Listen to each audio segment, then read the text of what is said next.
Hi guys, welcome back to my channel. Today we're going to do a flip through Job. Sorry, my camera is shaking already. I just wanted to show you guys where I started out. I think I did this chapter. I did not write the date down. I'm so sorry. Sometime last year, a few months ago. But I just wanted to show you it doesn't take much. We're very minimalistic on this channel. So without further ado, we're going to do a flip through Job. Here is a cute little girl with wings. I guess you can say it's a fairy. This is a scrapbook paper that I collected, and I just tipped it in my Bible. What I did was I put glue on the end and tipped it right in. However, on the other side, it's just little notes that I took.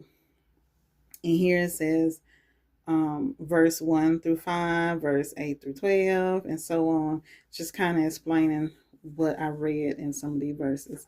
So I only use two colors to highlight, a purple and a blue. And it's just two random highlighters I got from Ftwm. Like I said, we keep it simple and budget friendly, and it has a double N. And so I decided to just use these two because when I first started out, I was using multiple colors, and everything was just seemed like it was just jumbled in and too busy. I almost don't want to show y'all this, but I'm going to show you guys. I think it was James. But in James, this is one of the first books that I read.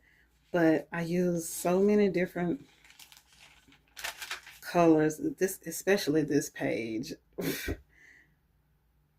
So I was like, this is too busy. I really can't tell the words and figure out what's what. So I'm going to narrow it down to only a few highlighters. Usually now I use maybe 2, 3 at the most. But yes. So I just read and I circle things and underline items that stood out to me, verses that stood out to me, sorry. And sometimes I just put a definition or what this verse meant. I put it over here in my column, and I just box each section. Sometimes I do these arrows and I point it to this verse is explained here, and so on. This right here is explained here. And I also, this was a question when I was reading this verse. One day the angels came to present themselves before the Lord, and Satan also came with him. And I was like, why did Satan come? That just popped up. I'm like, he was cast out of heaven because he rebelled against God. So why does he have access to heaven? And so I just did this Bible study on this in my my Common Compact Planner by Sterling Ink.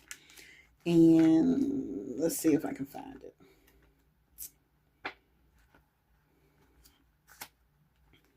I got a bookmark. Why don't you use the bookmark, girl? Okay. So I did this in January. And here's my question. I said, why does Satan still have access to heaven when he'd been kicked out of heaven due to the rebellion? And when I started to do this video, I was like, hey, I need to put my Bible study into my Bible because I want to have everything in my Bible. And I think I'm going to go and back in and write it here. But I'm not a preacher or minister or any licensed professional, but this is what I got from studying for this to answer this question. I went through, I used some apps, I used a commentary. Bible Hub is a very good app, it has commentary in it. And I used that to answer my question. And it basically was saying that I got right here, the fact that the angels had to present themselves or report back to God illustrates a form of heavenly courts. This is a place where divine deliberations occur and decisions impacting human lives are made. It is a celestial assembly, um, basically called by God. Just like when you're at work and you have team meetings and they call a team meeting to see what's going on, implement new rules and so forth. So it's similar to the same thing. So God summoned Satan for his own purpose. He had to present himself as well, just like the angels did. And he had to reveal his activities and intentions. Just like here, he asked, the Lord said to Satan, "Where have you come from?" And he said, "From roaming throughout the earth," going back and forth on it.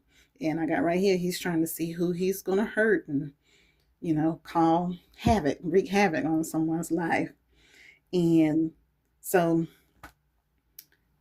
if you read on, it talks about God asked, did you consider my servant Job? And even though he kind of gave Satan permission to afflict Job, he still had to do exactly what God said. God was still in control. This was a test that Job had to go through. He had to suffer.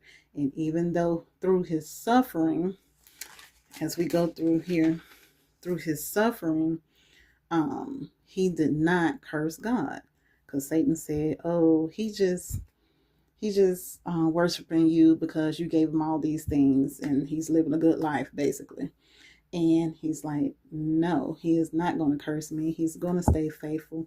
And then in the end, at the end of the book, he gives Job back everything that he had lost and more because he stayed faithful to God.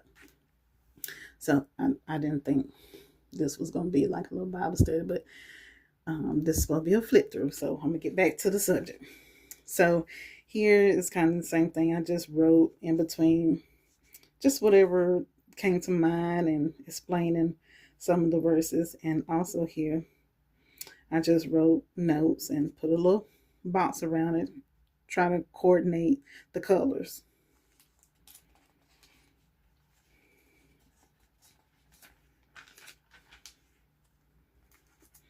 And this is the same thing, kind of explain what's going on here. And I didn't journal too much after, I think, chapter 7, because it's just really going back and forth. Job is going back and forth with his friends. They trying to figure out why he's going through this and suffering this way. And they were wrong, basically.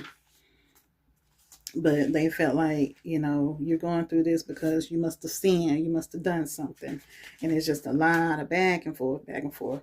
So I really didn't journal too much. And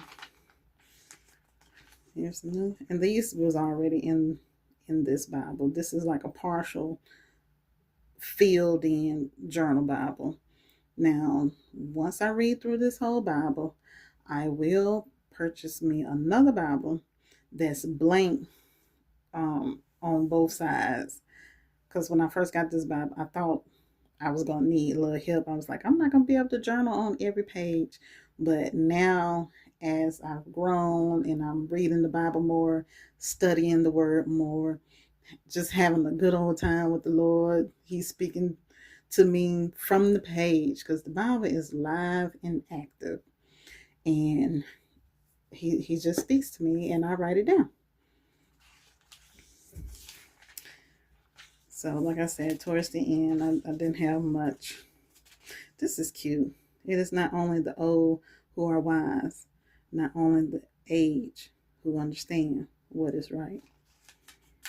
See, because his friends, his friend was very, very wise, but they couldn't figure out why he was just suffering so bad.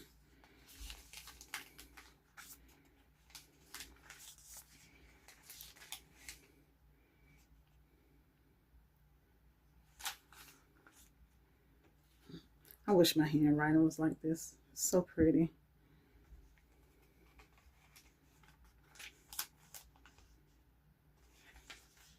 And that's the end. And then what I wrote right here is a explanation about what happened in Job. And this was from my very, very old Bible. It's called the what was it? Woman of Faith Bible. And I had it for years and years and years. So it's a study Bible. So it had in the column, bad things do happen to good people. God does allow his children to undergo testing. But the book of Job reminds us that God is still in control, even in the middle of the most horrific circumstances life throws our way. We can tie a mental knot in our faith and hang out onto the trust in God. If we focus on what is sovereignty and faithfulness, we can face any storm life has to offer and come through and be victorious on the other side of that. So yes, so that's the flip through Job. I hope you enjoyed it, and give this video a thumbs up and subscribe to my channel to help me grow, and I can bring you guys more content. And y'all have a blessed day. Bye bye.